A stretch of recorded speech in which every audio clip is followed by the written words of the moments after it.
The ballroom of Pembroke House glowed with the warm light of 1,000 candles on the evening of October 15th, 1817, casting dancing shadows across the faces of London's finest society as they swirled and laughed beneath chandeliers dripping with crystal.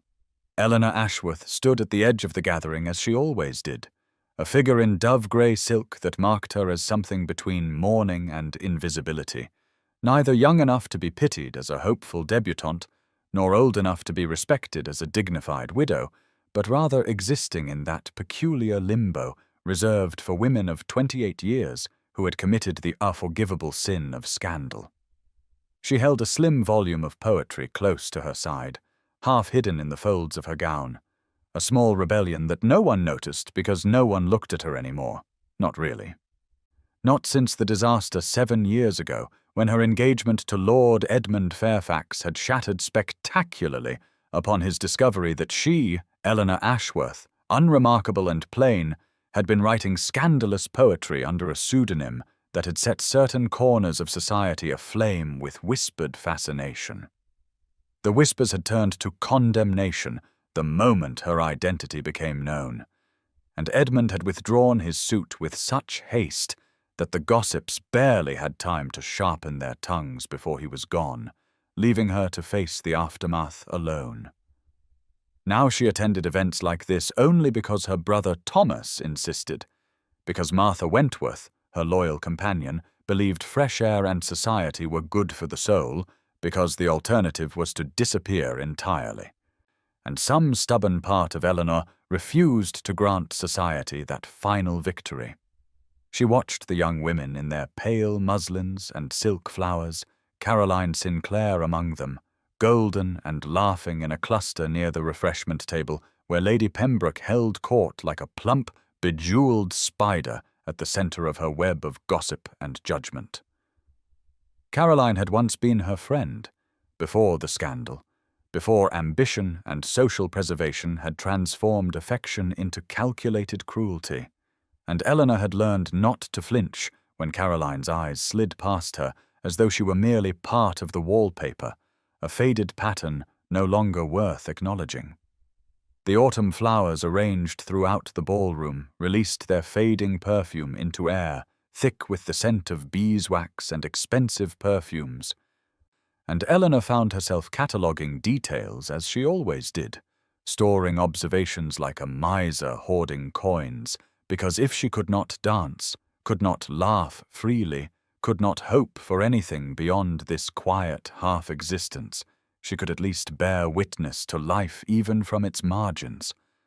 Then the quality of sound in the room changed, a ripple of awareness moving through the crowd like wind across water,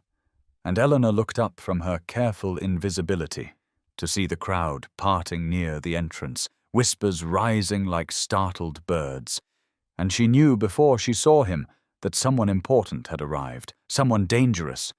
someone who made even Lady Pembroke's smile freeze into something hard and calculating as every eye turned toward the tall figure dressed in severe black evening clothes who stood surveying the ballroom with an expression of cool assessment that sent a shiver down Eleanor's spine she could not name. Now please take a moment and subscribe to our channel and comment where you are watching from and what time is it. It is always fascinating to see where these stories get all around the world. Thank you. Alexander Ravenscroft, Duke of Thornbridge, stood in the doorway of Pembroke House with the stillness of a predator surveying terrain, his dark eyes moving across the assembled company, with an assessment that felt almost physical in its intensity. And Eleanor found herself unable to look away even as her instinct screamed at her to return to invisibility, to fade back into the safety of being overlooked. He was 35 years old, according to the whispers that had preceded him. Unmarried, despite the parade of ambitious mothers who had thrown their daughters in his path for over a decade, and possessed of a reputation for ruthlessness in business and politics that made even powerful men step carefully around him, a danger that clung to him like the scent of smoke, and made the peacock brightness of the other gentlemen in the room seem suddenly insubstantial as candle flames beside a forge fire. Lady Pembroke moved toward him with the determination of a general marshalling forces, her smile wide and calculated, her hands already gesturing toward the cluster of young women near the refreshment table, where Caroline Sinclair had straightened like a flower, turning toward sudden sun. But the Duke's attention did not follow where Lady Pembroke attempted to direct it, and Eleanor felt the precise moment his gaze found her, across the expanse of polished floor and swirling dancers. A shock of connection that made her breath catch in her throat. She told herself she was imagining it, that men like Alexander Ravenscroft did not look at women like Eleanor Ashworth, that her 7 years of had taught her better than to mistake a passing glance for interest. Yet he continued to study her with a focus that made her acutely aware of the poetry book pressed against her side, the unfashionable cut of her dove-grey gown, the way she stood apart from the others not by choice, but by necessity. His face was all hard planes and sharp angles, handsome in the way of expensive weapons, beautiful and dangerous in equal measure. And when Lady Pembroke finally succeeded in capturing his attention with some comment Eleanor could not hear, he responded with such cool courtesy that it was clearly a dismissal, his eyes returning to Eleanor with an intentness that sent heat climbing up her neck. She watched as he moved through the room with the unhurried confidence of a man who had never doubted his welcome anywhere, society parting before him, not with the eager warmth they showed to charming rogues, but with the wary respect accorded to something powerful and unpredictable, and Eleanor realized with a flutter of panic that he was moving in her direction, that the casual path he traced between conversational clusters was bringing him steadily closer to her shadowed corner. Outside, the first drops of rain began to patter against the tall windows, a soft percussion beneath the music and laughter. And Eleanor gripped her poetry book tighter as Alexander Ravenscroft's dark gaze held hers across the diminishing distance. Something in his expression that looked almost like recognition, as though he saw not the scandalous spinster society had deemed her, but something else entirely. Something that made her heart begin to race with a hope she knew was dangerous but could not quite suppress. Eleanor's hands tightened on her poetry book as Alexander Ravenscroft drew near, each step deliberate and unhurried, and she became acutely conscious of the whispers rising around her like a tide, shock rippling through the assembled company because the Duke of Thornbridge was approaching the ruined spinster in grey, the woman no one acknowledged, the cautionary tale mothers used to warn ambitious daughters about the consequences of impropriety. Her instinct screamed at her to flee, to spare herself whatever humiliation this must certainly be, because men of his station did not seek out women of her disgrace except to mock or to proposition, and she felt heat flood her face at the thought, her fingers going numb around the slim volume she clutched like a talisman against disaster. He stopped before her with a grace that seemed impossible for a man of his size and reputation, and up close he was even more devastating. All dark eyes and sharp intelligence. His evening clothes cut with such precision they might have been armor. And when he inclined his head in greeting, the gesture held none of the dismissive politeness she had grown accustomed to, but rather something that looked almost like respect. "Miss Ashworth," he said, and his voice was deeper than she had imagined, cultured and smooth as aged whiskey. "I hope you will forgive my boldness in approaching without proper introduction, but I found myself quite unable to resist making the acquaintance of the only woman in this ballroom who appears to value literature over gossip." Eleanor stared at him, her mind gone blank with shock, because this could not be happening. Dukes did not compliment disgraced spinsters on their reading habits, and she searched his face for signs of mockery but found only genuine interest, his dark eyes steady on hers in a way that made her feel seen for the first time in 7 years. She began, then stopped, her voice emerging as barely more than a whisper. and she cleared her throat and tried again. "I fear you have mistaken me for someone of consequence, Your Grace. I am no one of importance." His expression shifted into something that might have been amusement, except his eyes remained serious, intense in their focus. "On the contrary," he replied, "I find that those who society deems unimportant are often the most interesting, and I confess myself curious about what poetry has captured your attention so completely that you have hidden yourself away with it rather than joining the preening display occurring at the center of this gathering." Around them, the whispers had grown to a dull roar, and Eleanor caught sight of Caroline Sinclair's face, frozen in an expression of disbelief and fury, while Lady Pembroke's smile had transformed into something rigid and false, and she knew with sickening certainty that whatever happened next, this moment would be discussed in drawing rooms across London for weeks to come. Thunder rumbled in the distance, low and ominous, and the rain against the windows intensified as Alexander Ravenscroft's gaze dropped to the book in her hands, one dark eyebrow rising in inquiry, and Eleanor found herself incapable of speech, caught between terror and a hope so fragile she dared not even name it as the most dangerous man in London stood before her and waited for her answer, as though her words actually mattered to him.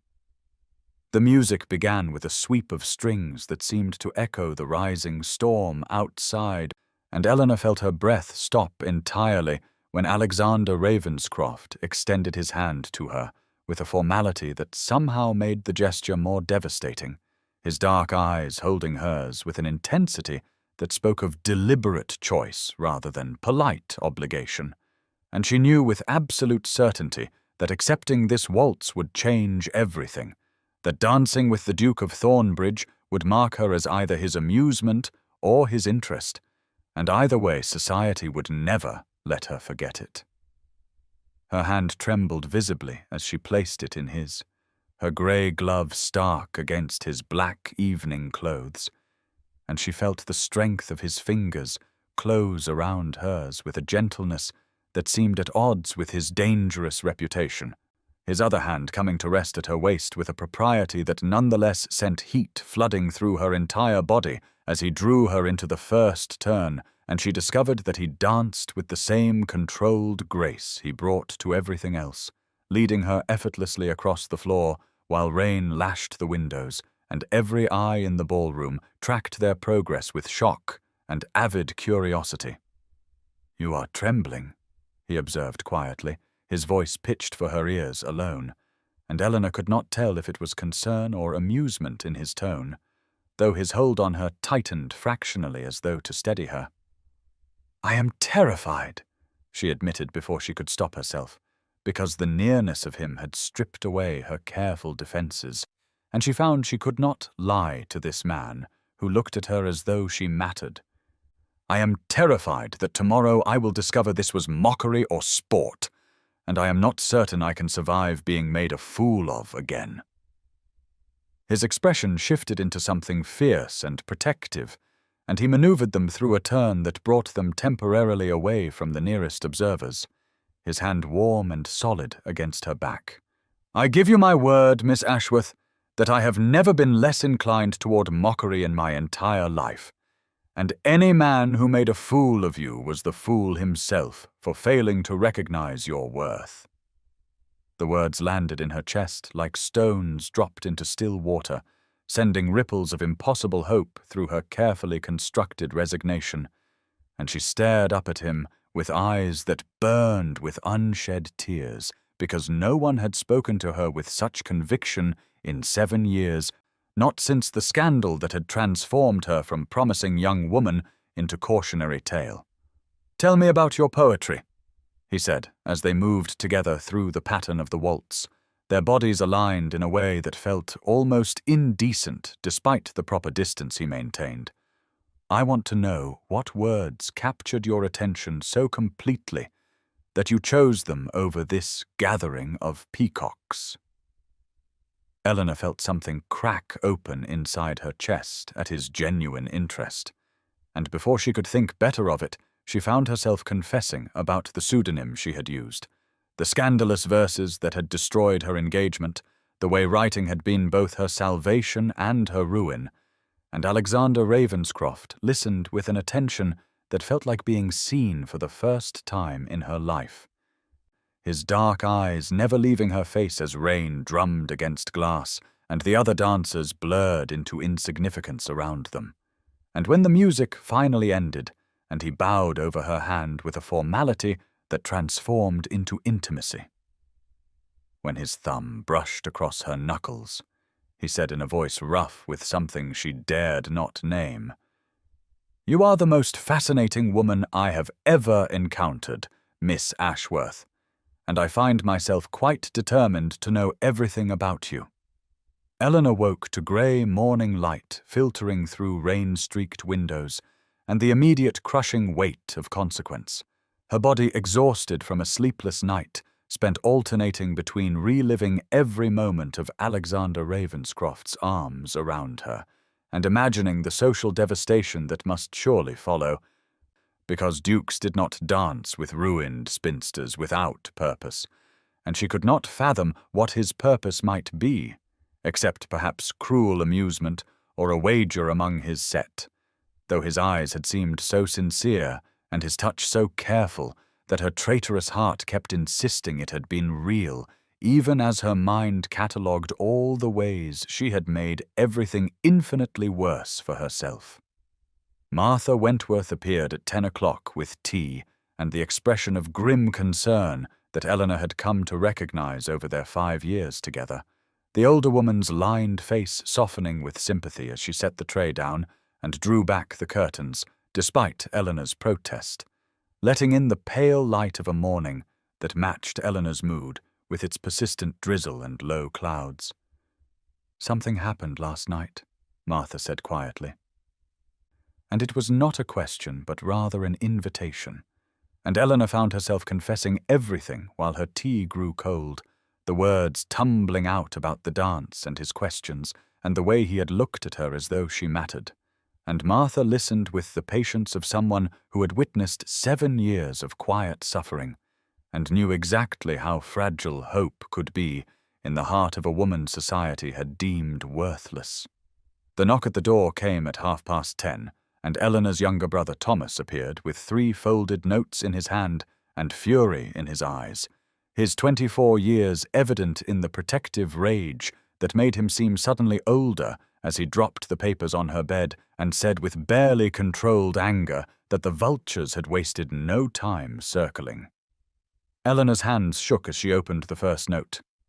Written in Caroline Sinclair's familiar hand, the words dripping with false concern as they asked what game Eleanor thought she was playing in attempting to ensnare the Duke of Thornbridge, suggesting that perhaps her years of obscurity had driven her to desperate measures that would only result in further humiliation when His Grace inevitably recognized his error in paying her the slightest attention. The second note came from Lady Pembroke herself, couched in the language of social obligation, but carrying the unmistakable message that Eleanor's performance last evening had been noted and would not be forgotten, with the clear implication that any attempts to rise above her station would be met with the full force of society's censure.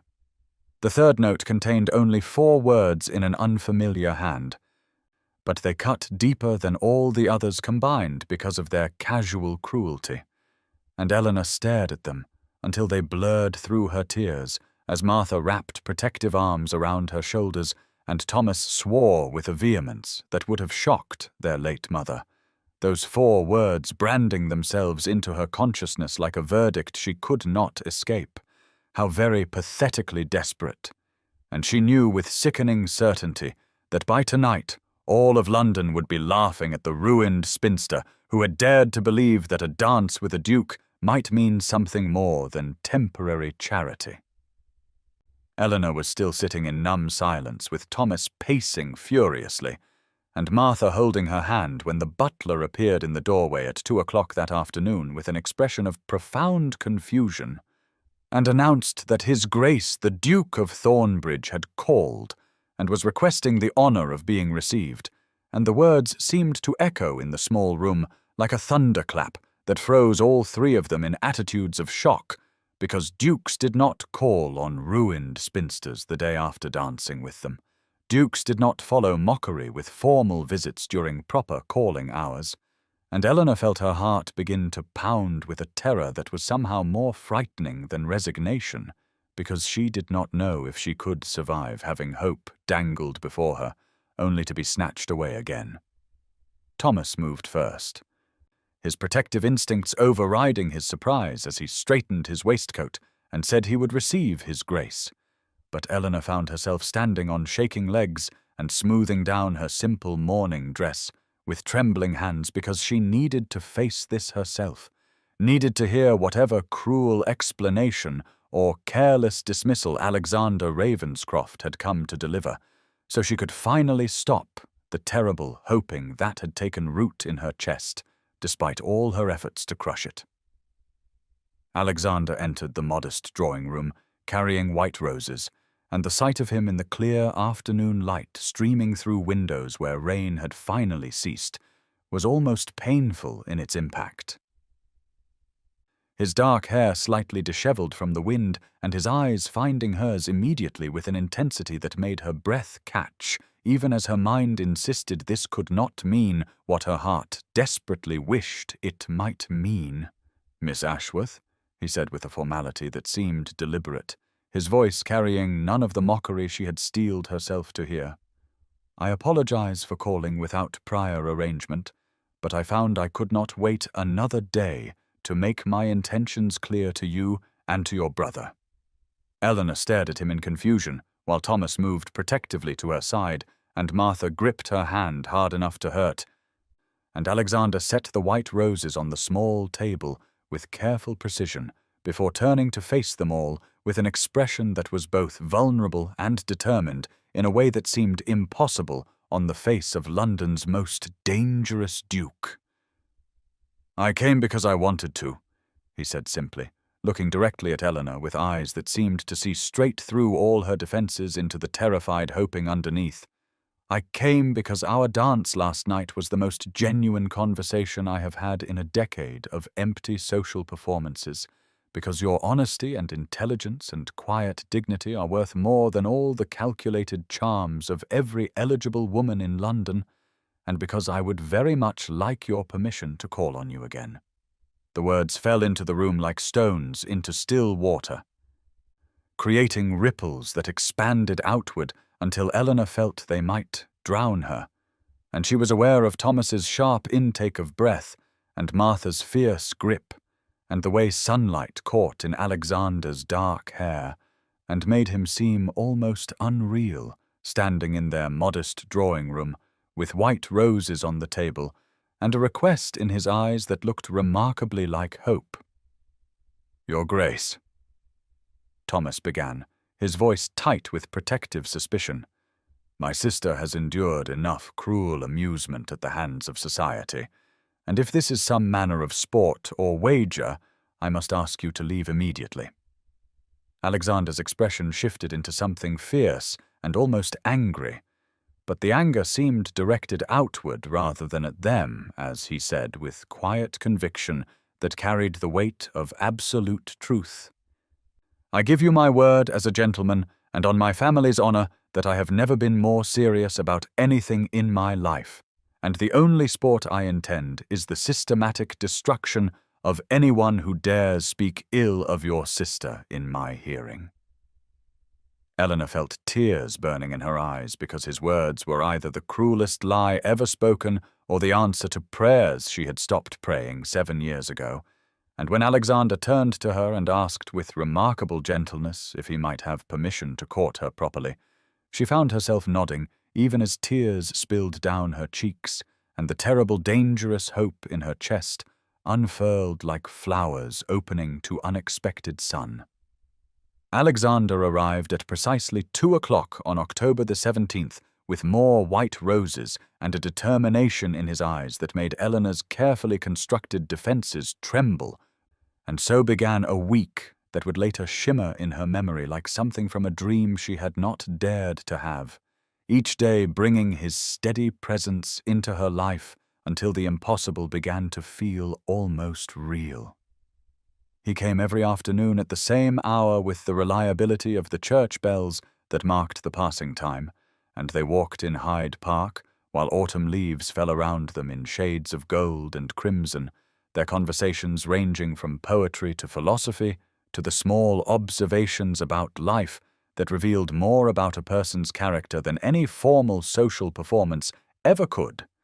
And Eleanor found herself laughing for the first time in 7 years, the sound startling her own ears with its unfamiliarity.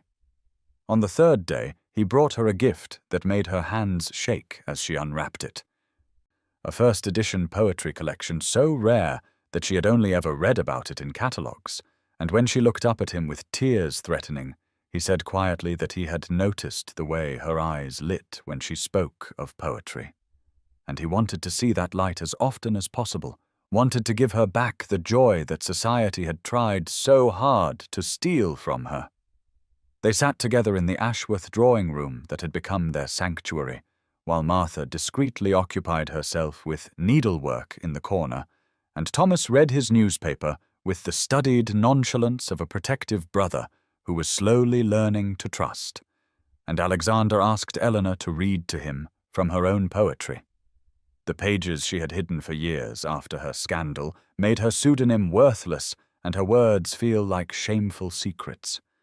She refused at first,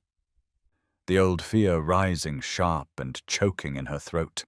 but he waited with patient understanding, and on the 5th day she finally retrieved the worn notebook from her room and read him a poem she had written about loneliness, her voice trembling and her eyes fixed on the pages because she could not bear to see his reaction. And when she finished, there was a silence that seemed to stretch for eternity before he said with rough emotion that her words were beautiful and true, and anyone who had made her feel otherwise was a fool who deserved neither her poetry nor her presence. Eleanor cried then, not the bitter tears of humiliation she had shed so many times before, but rather the healing tears of someone who had been seen and valued after years of invisibility. And Alexander moved closer on the sofa and took her hand with a gentleness that contradicted everything society said about his dangerous reputation, his thumb tracing circles on her palm while she composed herself and Martha pretended not to notice, and something profound settled between them like a promise not yet spoken aloud. Society began to take notice as the week progressed, the daily visits impossible to hide, and the Duke's intentions clear to anyone with eyes to see. And Eleanor found herself the object of speculative glances rather than pitying dismissal when she attended Lady Westbrook's gathering on the 7th day, wearing a new blue dress that Martha had insisted brought out her eyes. And though Caroline Sinclair watched from across the room with barely concealed malice, and Lady Pembroke's smile remained frozen and false, there were others who nodded with cautious respect, and Eleanor began to believe that perhaps her story was not yet finished after all. Eleanor arrived at Lady Westbrook's morning gathering on October 24th wearing the new blue dress that Alexander had said brought out her eyes, and for the first time in 7 years she felt something dangerously close to happiness as she entered the drawing room where morning sunlight streamed through tall windows and illuminated the gathered society women who turned to look at her with expressions that ranged from curiosity to calculation, and she was searching for Martha's familiar face among them when Caroline Sinclair stepped directly into her path with a smile that was all teeth and no warmth, and said in a voice pitched to carry across the suddenly silent room that it was quite remarkable how some women would go to any lengths to trap a husband, even when society had long since deemed them unmarriageable. The words hit Eleanor like a physical blow, stealing the breath from her lungs and freezing her in place, while the happiness of moments before shattered into razor-sharp fragments that cut deep into the soft, vulnerable places she had been foolish enough to expose. And Caroline continued with malicious precision that everyone knew Miss Ashworth had written scandalous poetry that ruined her prospects 7 years ago, And now here she was, using those same shameful talents to ensnare poor naive His Grace, who clearly did not understand the sort of woman he was dealing with, the sort who would use any manipulation necessary to secure a title and fortune she had no right to expect. Eleanor felt the familiar cold shame washing over her like a wave that threatened to pull her under, the old wounds tearing open with such practiced ease that she wondered how she had ever been foolish enough to believe they might have healed. And she was aware of the other women watching with avid interest, and Lady Pembroke's satisfied smile, and Martha pushing through the crowd toward her, and the way her hands were shaking so badly that she had to clasp them together to hide their trembling, while Caroline pressed her advantage with cruel enthusiasm. "You think we do not see what you are doing?" Caroline said with false sympathy that dripped poison, playing the tragic figure to win his pity, pretending your ruined reputation and scandalous past make you somehow intriguing rather than simply inappropriate.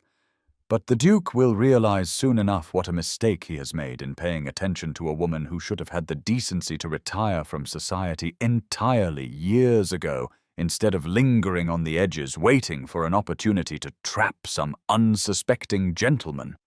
The tears came without permission, hot and humiliating, streaming down Eleanor's face while she stood frozen in the center of Lady Westbrook's drawing room, with the wreckage of her brief happiness scattered at her feet and the familiar weight of shame settling back onto her shoulders like an old familiar cloak. She had been foolish to think she might finally shed, and she was turning to flee when she heard Martha's sharp intake of breath and saw every face in the room suddenly looking past her toward the doorway, where Alexander Ravenscroft stood, with an expression of such cold fury that the temperature in the sun-filled room seemed to drop 20 degrees, and Caroline's triumphant smile froze into something resembling terror. Alexander's voice cut through the drawing room like a blade forged in Arctic ice, each word precise and laced with the sort of cold fury that had built his dangerous reputation across London's ballrooms and Parliament's halls, and he said Miss Sinclair with such cutting formality that Caroline visibly flinched, while every other woman in the room seemed to stop breathing entirely. "I was not aware that you had appointed yourself the arbiter of who deserves my attention or my regard, nor do I recall requesting your opinion on matters that are frankly none of your concern." He moved into the room with predatory grace, while Eleanor stood frozen with tears still streaming down her face, and Martha positioned herself protectively at her side, and the Duke's dark eyes never left Caroline's increasingly pale face as he continued in that same terrifyingly calm tone that was somehow more frightening than any shout could have been, cataloguing with brutal precision exactly how Caroline's own past was far from spotless, given her pursuit of 3 different titled gentlemen before settling for Mr. Sinclair when her dowry proved insufficient to secure anyone better, and how her current financial situation was rather precarious, given her husband's gambling debts that were only manageable because of business arrangements with families like the Ravenscrofts, who could withdraw their support at any moment. Caroline's smugness had evaporated into something resembling terror as she realized she had miscalculated catastrophically, and Lady Pembroke's satisfied smile had frozen into horrified understanding that she had aligned herself with the wrong side of this confrontation, while Alexander turned his attention briefly to Eleanor with an expression that gentled into protective tenderness before he looked back at Caroline and said in a voice that promised absolute destruction that if she ever spoke Miss Ashworth's name again in any context other than respectful admiration, he would personally ensure that her husband's debts were called in immediately and the Sinclair family found themselves cut off from every line of credit and social invitation in London. The threat hung in the air like a sword waiting to fall, and Caroline had gone from pale to grey as the full weight of what she had done crashed down upon her. And Alexander continued with relentless precision that Miss Ashworth possessed more intelligence, grace, and genuine character in her smallest finger than Caroline had managed to cultivate in her entire being, and that her poetry, which Caroline had referred to as scandalous, was in fact remarkable and insightful, and he considered himself privileged to have read it, and anyone who suggested otherwise revealed only their own lack of refinement and understanding. Eleanor was staring at him with an expression caught between shock and something that looked dangerously like awe, while Martha nodded firm approval and Lady Westbrook watched with wide eyes from her position near the tea service,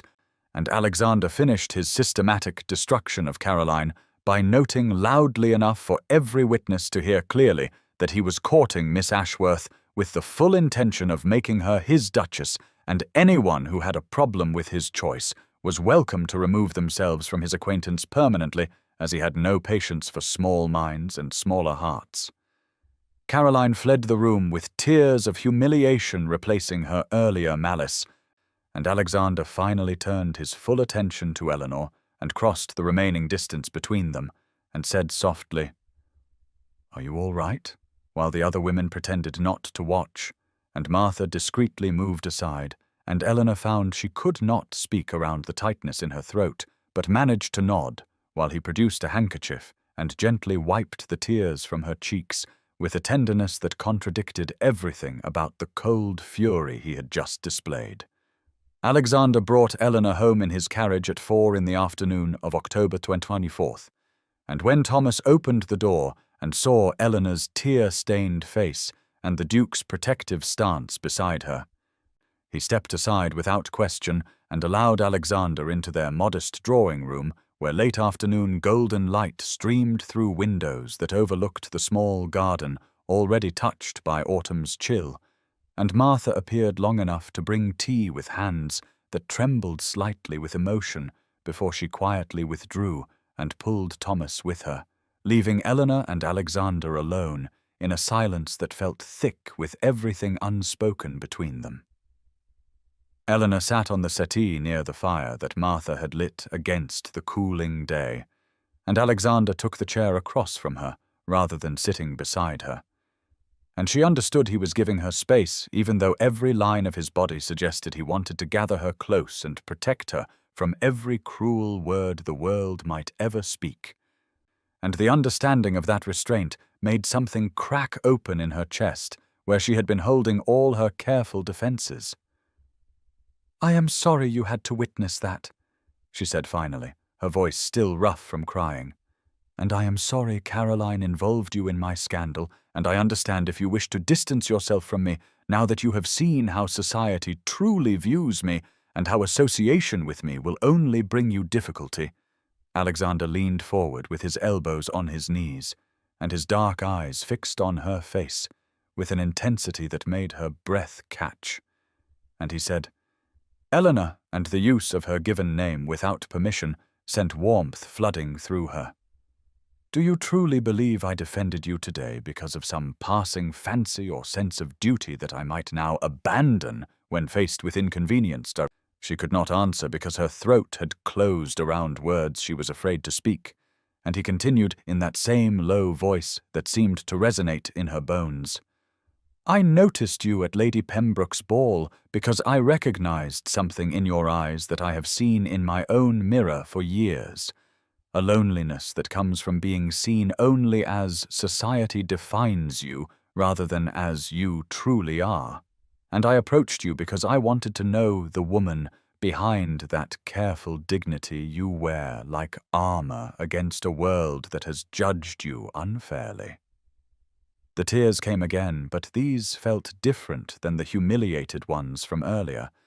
These felt like something breaking open rather than breaking apart. And Alexander moved from his chair to sit beside her on the settee and took her hand in both of his with a gentleness that seemed at odds with his dangerous reputation, and his thumbs traced circles on her palm while he told her that he had been lonely in ways that had nothing to do with being alone, surrounded by people who wanted his title or his wealth or his influence, but never simply him. "I have spent 35 years being the dangerous Duke of Thornbridge," he said quietly, "the man mothers warn their daughters about, and fathers court for advantageous marriages. and I grew tired of the performance and the emptiness of it all. And then I saw you watching the ballroom with intelligence and compassion in your eyes, while society dismissed you as inconsequential. And I thought perhaps here is someone who might understand what it is to be unsint. Eleanor found her voice finally, and said, I was afraid to hope that your attention was real, afraid that hoping would make the inevitable disappointment unbearable when you realized I am exactly what society says I am. A ruined woman with a scandalous past who will bring you nothing but difficulty. Alexander lifted her hand to his lips and pressed a kiss to her knuckles that sent heat racing up her arm, and he said, You bring me the possibility of being seen and known and valued for something other than my title, and that is worth more than all the social approval in London. And Eleanor felt the last of her walls crumbling as she leaned forward until their foreheads touched, and whispered, I think I am falling in love with you. And his breath caught, and he said with fierce tenderness, Good, because I am already halfway lost in Alexander arrived at the Ashworth townhouse at precisely 3 in the afternoon on October 25th, with a nervousness he had not felt in more than a decade, thrumming through his veins like something alive and unpredictable. And when Thomas admitted him to the drawing-room, where afternoon sunlight streamed through the windows in golden bands that illuminated Eleanor sitting near the fire, in a gown the color of spring leaves, he felt his carefully prepared words dissolve into something far more fundamental and true. Eleanor rose when he entered, and he could see she was barely breathing, her hands clasped so tightly together that her knuckles had gone white, and he realized with a surge of tender protectiveness that she was terrified this might not be what she hoped, terrified that even after everything he had said and done, she might still be disappointed. And the knowledge that society had taught her to doubt her own worth so thoroughly made him want to destroy every person who had ever made her feel less than extraordinary. He crossed to her and took both her hands in his and felt them trembling.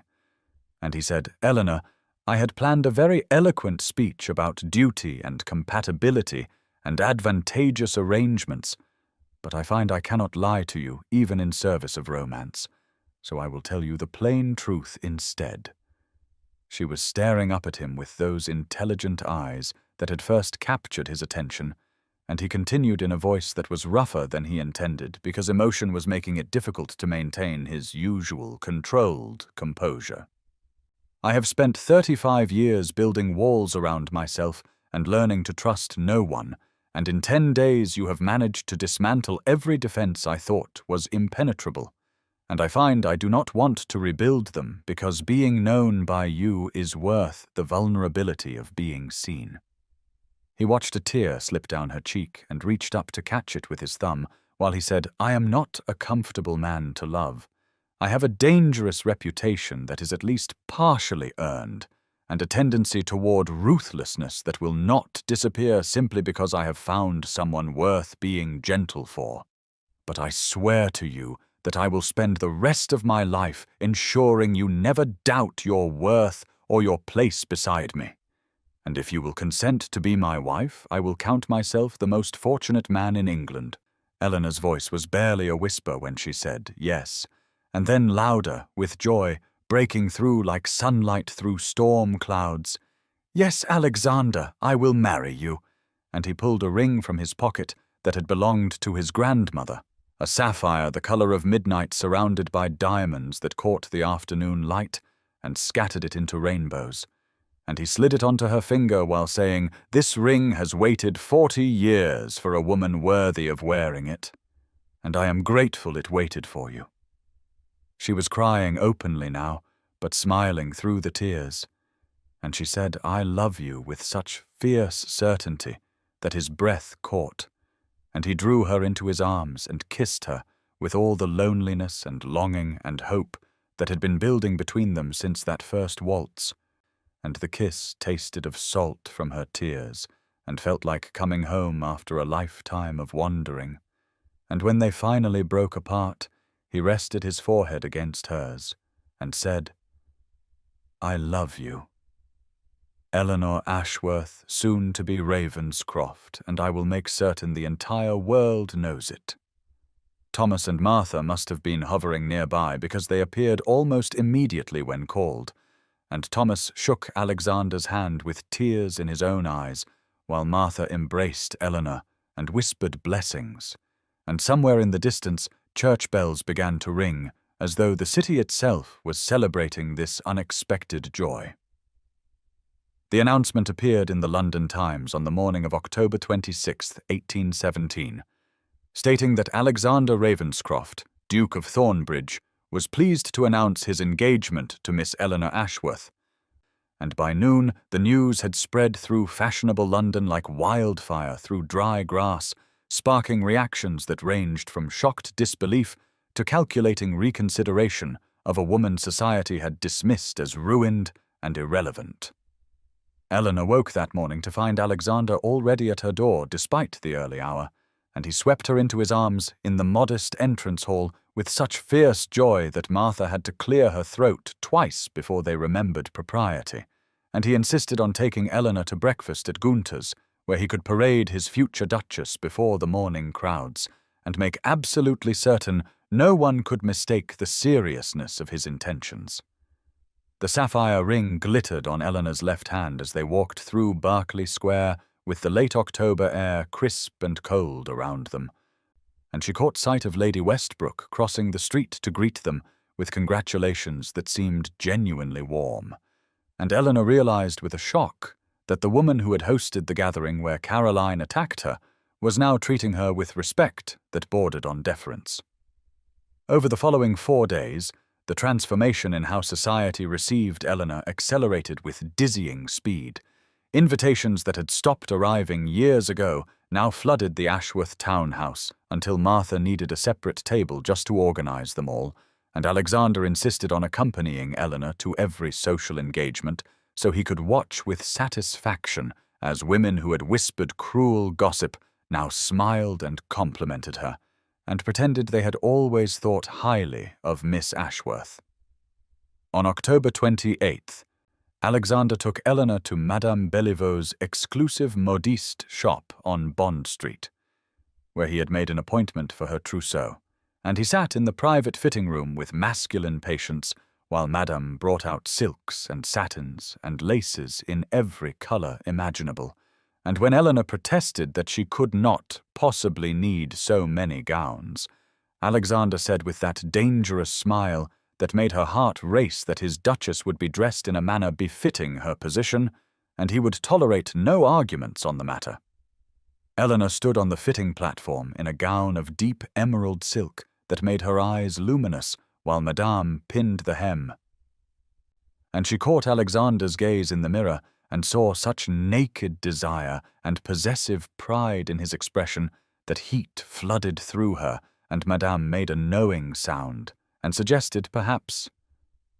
His Grace might wait in the outer salon. But Alexander simply said he was perfectly comfortable where he was, and continued watching Eleanor with an intensity that made her fingers tremble as she touched the fine fabric. The wedding dress Madame showed them on October 29th was ivory silk with intricate lace at the sleeves and neckline, elegant in its simplicity rather than ostentatious, and when Eleanor emerged from the dressing room wearing it, Alexander stood so abruptly his chair fell backward, and he crossed to her with his dark eyes blazing and said in a voice rough with emotion that she was the most beautiful thing he had ever seen, and he could not wait to make her his wife in truth.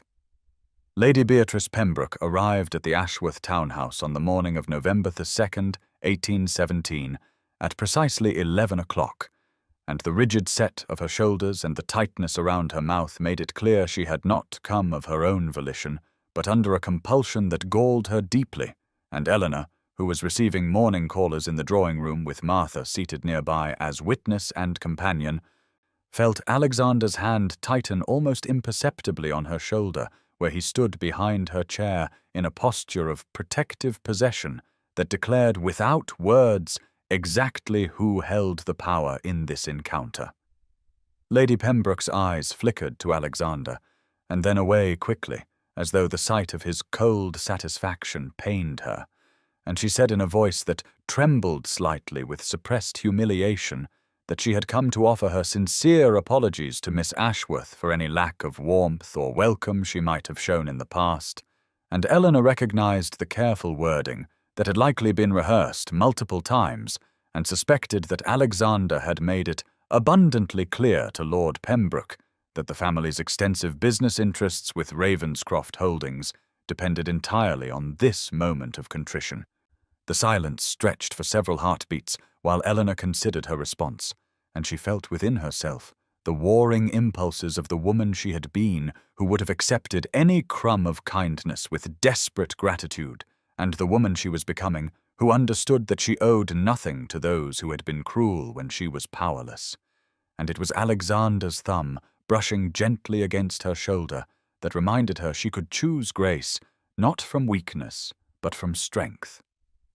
Eleanor rose from her chair with the sapphire engagement ring catching the morning light and said in a voice that was steady and clear that she appreciated Lady Pembroke's visit and bore no lingering resentment for past slights. And she saw the flash of surprise in the older woman's eyes at being granted forgiveness so readily when they both knew Eleanor could have exacted a more painful revenge. Lady Pembroke's relief was visible as she expressed her hope that Miss Ashworth and the Duke would attend her winter ball in December, and Eleanor glanced up at Alexander, who gave her the smallest nod of permission to decide for herself. And she said they would be delighted to attend. And in that moment she felt the completion of a transformation that had begun in this very house when she had been powerless and afraid, and had now culminated in her showing mercy to a woman who had once held the power to wound her. As Lady Pembroke departed with effusive thanks that barely masked her mortification, the sound of other callers arriving in the entrance hall carried into the drawing-room, and Eleanor knew that multiple witnesses would observe Lady Pembroke leaving the Ashworth residence and would draw their own conclusions about what had transpired. And Alexander moved around her chair to take both her hands in his and said with fierce pride, blazing in his dark eyes, that she was magnificent and gracious and everything a duchess should be. And Eleanor felt the last lingering shadow of her old shame dissolve in the warmth of his regard. The 12 days between November 3rd and November 15th, 1817, passed in a flurry of wedding preparations that transformed the modest Ashworth townhouse into a headquarters of joyful activity. And Eleanor found herself surrounded by fabrics and flowers and guest lists and menu selections, while Alexander visited every afternoon at 2 o'clock, as had become their cherished ritual. Though now, as her acknowledged fiancé, he was granted the privilege of time alone with her in the drawing-room without Martha hovering quite so closely, and these stolen hours of relative privacy became Eleanor's most treasured moments as they sat together on the settee, with his arm around her shoulders and her head resting against his chest, while they discussed their future with an intimacy that made her heart race and her cheeks flush with anticipation. On November 3rd, Alexander took Eleanor to see Ravenscroft Park, his primary estate located 3 hours north of London in Hertfordshire,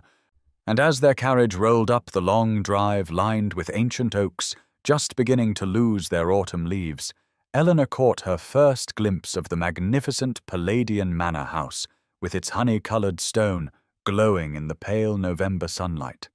And Alexander watched her face with an intensity that spoke of his need for her approval, and when she breathed that it was the most beautiful place she had ever seen, he pulled her close and whispered against her hair that it would truly become beautiful only when she was its mistress and filled its rooms with her warmth and laughter.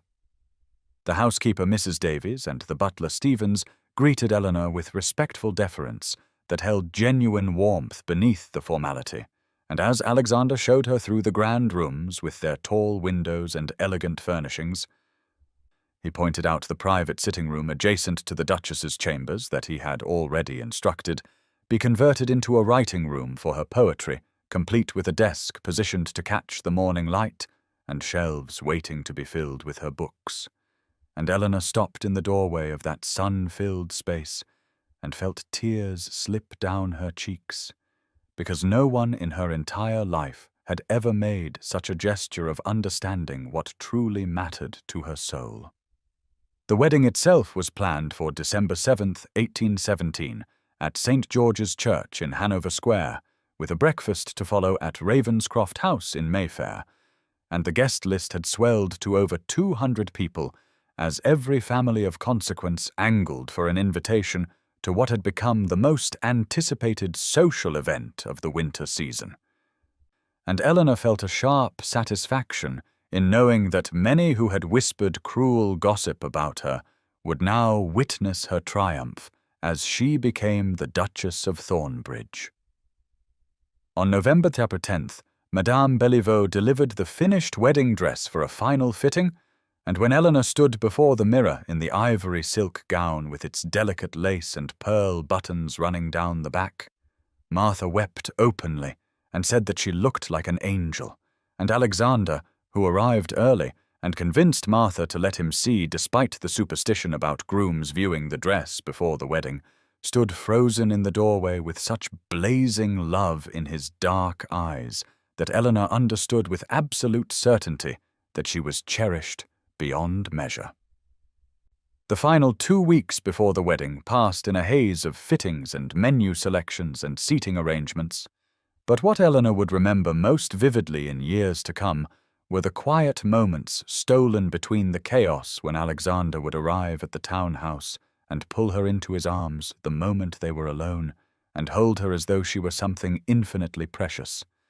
And on November 18th, he brought her to his study at Ravenscroft House, and showed her the volumes of poetry he had been collecting for her personal library, first editions and rare manuscripts that must have cost a small fortune.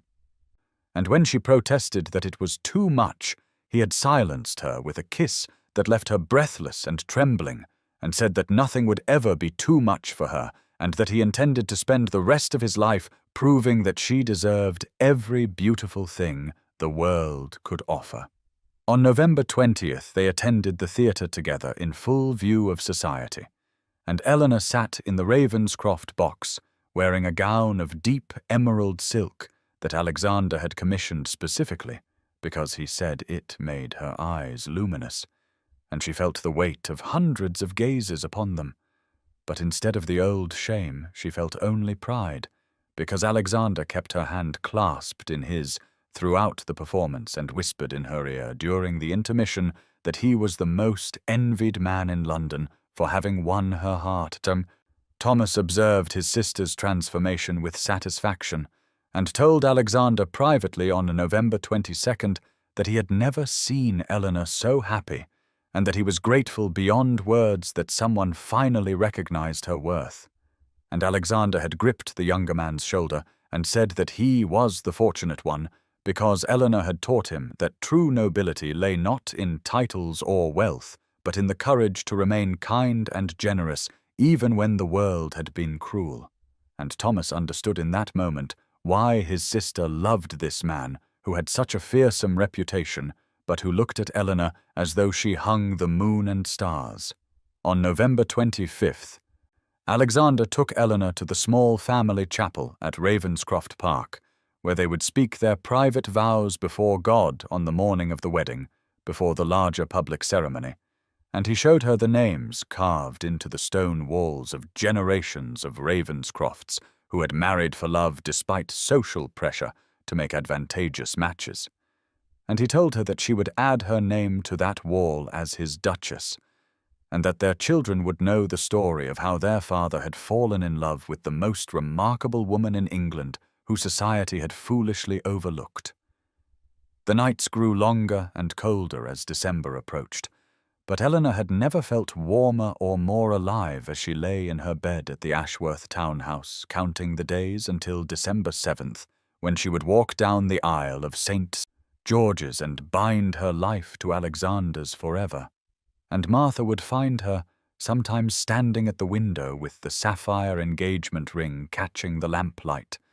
and a smile of such perfect contentment on her face that the older woman would offer a silent prayer of thanksgiving that her dear girl had finally found the love she had always deserved. The days between November 28th and December 6th, 1817, passed with an agonizing slowness for Eleanor, despite the constant whirlwind of activity as final preparations consumed every waking hour, and she found herself caught between desperate impatience to become Alexander's wife and a strange melancholy at leaving behind the quiet life she had known for so long in the modest Ashworth townhouse, though Martha assured her it was perfectly natural for a bride to feel such conflicting emotions in the final week before her wedding. On November 30th, Alexander arrived at the townhouse with a velvet box containing a gift he insisted she open immediately, despite her protests that he had already given her far too much, and when she lifted the lid, she found a delicate gold necklace with a pendant in the shape of a quill pen set with tiny diamonds that caught the afternoon light like captured stars, and he fastened it around her throat with fingers that trembled slightly, and told her that he wanted her to wear it on their wedding day as a symbol of his love for every part of her, including the poet whose words had first revealed to him the depth of her soul. Thomas spent December 1st reviewing the marriage settlements with Alexander's solicitors and reported to Eleanor that evening that the Duke had settled upon her an independence that would make her one of the wealthiest women in England in her own right, with funds that could never be touched by anyone, including Alexander himself. And when she had confronted her betrothed about such extravagant generosity, he had simply said that he wanted her to know she was choosing him freely and not out of financial necessity or social pressure, and Eleanor had kissed him with such fierce gratitude that he had groaned and pulled away before propriety could be entirely abandoned in the Ashworth drawing-room. On December 3rd, Eleanor made a final visit to the modiste to collect her traveling costume for the honeymoon journey, and found that Alexander had secretly commissioned an entire additional wardrobe to be delivered to Ravenscroft Park as a surprise, and Madame Bellevaux showed her sketches of morning dresses and evening gowns and riding habits in rich fabrics and jewel tones that made Eleanor's carefully budgeted trousseau look almost shabby by comparison, though the Frenchwoman assured her that the Duke had specifically requested styles that would suit Eleanor's particular coloring and elegant simplicity rather than the fussy over-ornamentation currently fashionable among younger women. The nights grew shorter as winter deepened, and Eleanor lay awake in her narrow bed at the townhouse, counting the hours until December 7th, when she would walk down the aisle of St. George's and speak the vows that would bind her to Alexander forever. And she thought about the girl she had been at 21 when her first engagement had ended in such public humiliation, and how that younger Eleanor could never have imagined that 7 years later she would be preparing to marry a duke who loved her not despite her scandal, but because he saw past society's judgment to the woman underneath. And she offered a silent prayer of gratitude for every hardship and every lonely year, because they had shaped her into someone capable of recognizing and cherishing the extraordinary gift of Alexander's love. The morning of December 6th, 1817, dawned cold and clear with frost etching delicate patterns on the windows of Eleanor's bedroom at the Ashworth townhouse, and she woke with her heart pounding in a mixture of anticipation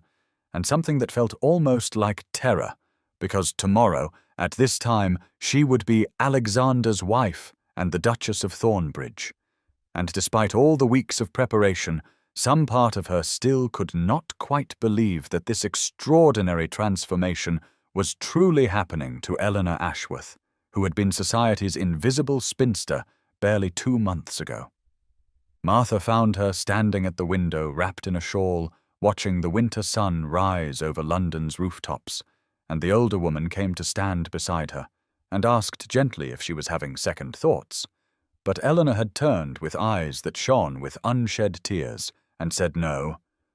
She was simply trying to memorize this moment of being the old Eleanor one last time before she stepped into a future more beautiful than anything she had ever dared to dream possible.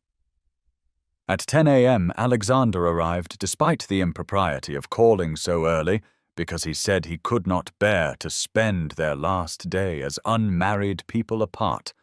and Thomas had laughed and surrendered the drawing room to them with only Martha as chaperone, and Alexander had pulled Eleanor into his arms the moment they were as alone as propriety allowed, and kissed her with a hunger that made her knees weak and her heart race until Martha cleared her throat pointedly, and they broke apart flushed and breathless and grinning like children caught stealing sweets. They spent the morning going over final details for the ceremony that would take place at George's at 11 a.m. the following day, with the private vows in the Ravenscroft chapel beforehand at 9 a.m. for only the closest family. And Alexander told her again that he had arranged for her poetry collection to be published under her own name as a wedding gift, with a first edition bound in white leather waiting for her at Ravenscroft Park. And Eleanor had wept and told him that he had given her back not just her future, but the parts of herself she had thought lost forever when society had deemed her ruined and worthless. At noon they shared a quiet luncheon with Thomas and Martha, and the conversation turned to memories of Eleanor's childhood and the early days after their father's death, when money had been tight and prospects uncertain.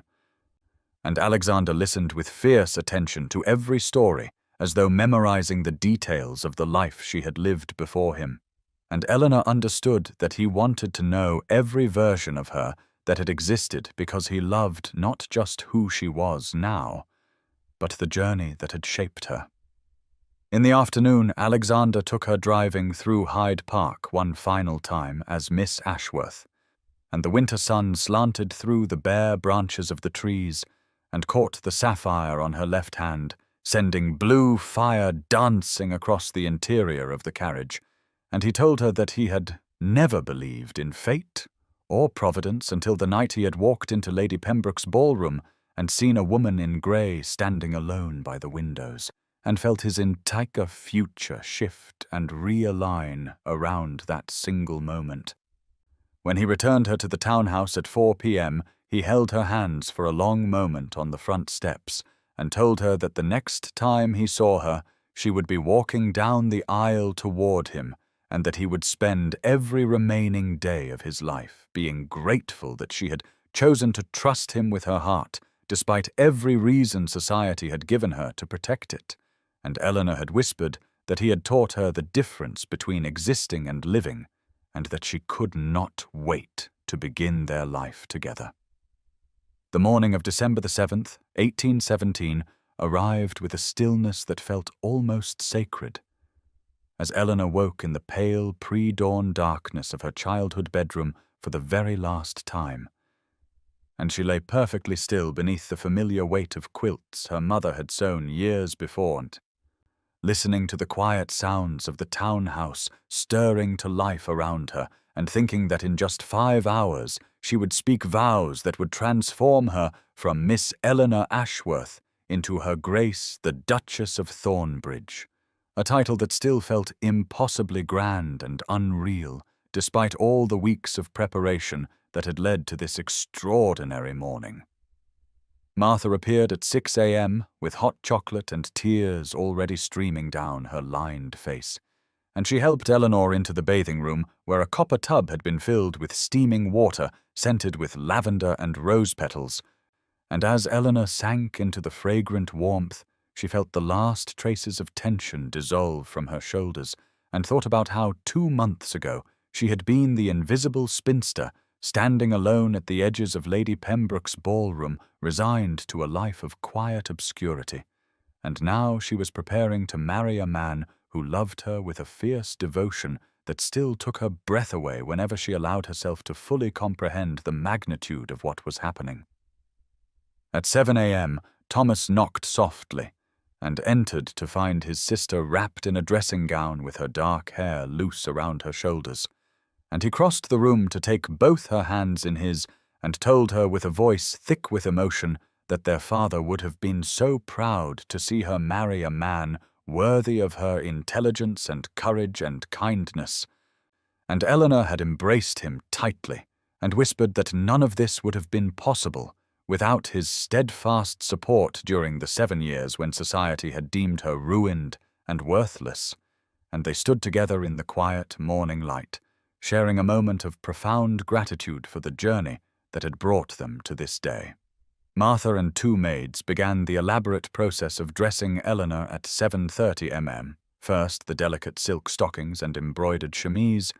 then the corset laced just tight enough to create an elegant silhouette beneath the wedding gown. And finally, the dress itself was lifted carefully over her head and settled into place with a whisper of ivory silk and Belgian lace. The bodice fitted perfectly to her slender frame, and the skirt falling in graceful folds that caught the morning light like captured moonbeams. And when Martha fastened the gold necklace with the diamond quill pendant around Eleanor's throat and arranged the simple wreath of white roses and winter greenery in her dark hair, Eleanor looked at her reflection in the mirror and saw not the plain, overlooked spinster society had dismissed, but a woman transformed by love into someone beautiful and worthy and chosen. At 8:30 a.m., Alexander's carriage arrived to transport Eleanor and Thomas to the Ravenscroft private chapel for the intimate family ceremony that would precede the public wedding at St. George's. And as Eleanor descended the stairs of the townhouse for the final time as Miss Ashworth, she carried a bouquet of white roses and ivy, and wore her mother's pearl earrings, and felt her heart beating so hard she thought it might burst through the silk bodice of her wedding gown. And Thomas handed her into the carriage with such tender care that she had to blink back tears because she knew he was remembering the devastated girl she had been 7 years ago when her first engagement had ended in scandal and humiliation. And she squeezed his hand and smiled to show him that she was not that broken girl anymore, but a woman who had learned that sometimes the greatest blessings come disguised as disasters, and that true love is worth every moment of waiting and every tear shed in loneliness during the long years before it finally arrives. The Ravenscroft private chapel was a small jewel box of ancient stone and stained glass tucked into the grounds of the family's London estate. And when Eleanor's carriage pulled through the gates at 8:45 a.m., she saw Alexander standing on the chapel steps in the December morning light, wearing formal black attire with a burgundy waistcoat, and looking so handsome and nervous that her heart clenched with fierce love. And when Thomas handed her down from the carriage, Alexander crossed to them immediately, and took both her hands and told her she was the most beautiful thing he had ever seen, and that he had not slept at all, because every time he closed his eyes, he saw her walking toward him in this exact moment. Inside the chapel waited only Thomas and Martha, and Alexander's elderly aunt Catherine, who had travelled from Scotland to serve as witness, and the space was filled with winter sunlight streaming through windows that depicted scenes from the Song of Solomon.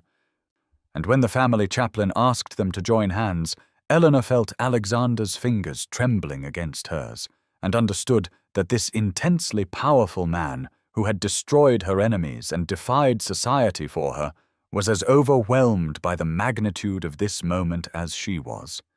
The private vows they spoke were the ones they had written themselves in late-night conversations over the past weeks, and Alexander promised to honor her mind as well as her heart, to protect her courage while never limiting her spirit, to be her champion and her partner and her devoted lover for all the days of their lives. And Eleanor promised to trust him with the parts of herself she had hidden from the world, to stand beside him as his duchess and his equal, to love him with the same fierce loyalty he had shown her from the moment he had crossed that ballroom to claim the woman no one else had seen. When the chaplain pronounced them married in the eyes of God, and Alexander slipped a second ring onto her finger beside the sapphire engagement band, this one a simple gold circlet engraved with words from her own poetry that he had memorized, Eleanor felt tears spill down her cheeks, and Alexander cupped her face in both hands and kissed her with such tender reverence that she heard Martha sob behind them, and felt the last fragments of the broken, frightened girl she had been for 7 years finally dissolve and transform into the woman she was always meant to become. They stayed in the chapel for 15 minutes after the ceremony, while Martha fussed with Eleanor's dress, and Thomas embraced his new brother with obvious emotion, and Alexander kept Eleanor's hand clasped in his as though afraid she might disappear if he released her. And he whispered against her temple that she was his duchess now, his wife, his Eleanor, and that he would spend the rest of his life making certain she never doubted her worth or his devotion. At 9:30 a.m. they climbed back into the carriage for the short drive to St. George's, where 200 guests waited for the public ceremony that would formally announce to all of London society that the dangerous Duke of Thornbridge had married the woman they had dismissed as a ruined spinster. And as the carriage rolled through the winter morning streets, Eleanor looked down at the 2 rings on her left hand and thought about how completely her life had transformed in the 8 weeks since that October evening, when she had stood alone at the edges of Lady Pembroke's ballroom, resigned to invisibility. And she understood that sometimes the greatest love stories begin not with a first meeting, but with a first moment of truly being seen. The public ceremony at St. George's began at 10 a.m. on December 7th, with every pew filled with London society's most influential families. And as Eleanor walked down the long aisle on Thomas's arm, with winter sunlight streaming through the stained glass windows to paint coloured shadows across the ancient stone floor, she saw the faces of people who had dismissed her and pitied her and gossiped about her for 7 years now, watching with expressions of wonder and recalculation. And she held her head high with the confidence of a woman who had learned her worth not from their approval, but from the love of a man who had chosen her when society deemed her ruined and worthless. Alexander stood waiting at the altar in his formal attire, with his grey eyes fixed on her with such fierce devotion that Eleanor felt her breath catch. And when Thomas placed her hand in Alexander's and stepped back to join Martha in the front pew, Alexander lifted her fingers to his lips and whispered that she was his miracle and his redemption, and that watching her walk toward him was the most beautiful moment of his entire life. The Archbishop conducted the public ceremony with appropriate solemnity, and when he asked if anyone present knew of any impediment to this union, Eleanor felt Alexander's hand tighten on hers as though daring anyone to speak. But the silence that followed was complete and respectful, and she understood that whatever doubts society had harbored about this marriage had been thoroughly conquered by Alexander's unwavering devotion and her own dignified grace over the past 8 weeks. They spoke the traditional vows this time with steady voices that carried through the hushed church, and when Alexander slipped the same gold band onto her finger that he had placed there in the private chapel 90 minutes earlier and promised before God and 200 witnesses to love and honor her for all the days of his life, Eleanor felt the final weight of 7 years of shame and isolation lift from her shoulders and transform into wings that might carry her anywhere. The kiss Alexander gave her after the Archbishop pronounced them husband and wife was briefer and more restrained than the one they had shared in the private chapel, but his eyes, when he pulled back, held promises of deeper intimacy to come, and Eleanor felt her cheeks warm as he tucked her hand into the crook of his elbow and turned to lead her back down the aisle as the church bells began to peal overhead in joyous celebration. The receiving line afterward lasted nearly 2 hours as every guest filed past to offer congratulations, and Eleanor watched with quiet satisfaction as Lady Pembroke curtsied stiffly and addressed her as "Your Grace," as Caroline's mother apologized again for her daughter's unforgivable behavior without meeting Eleanor's eyes, as dozens of people who had ignored her for years now smiled and praised her beauty and wished her happiness. Alexander never left her side throughout the entire exhausting ritual, his hand at the small of her back or holding hers, his voice warm with pride whenever he introduced her as his duchess, his eyes constantly checking to ensure she was comfortable and happy, and Eleanor understood that this protective devotion would be the bedrock of their marriage for all the years to come.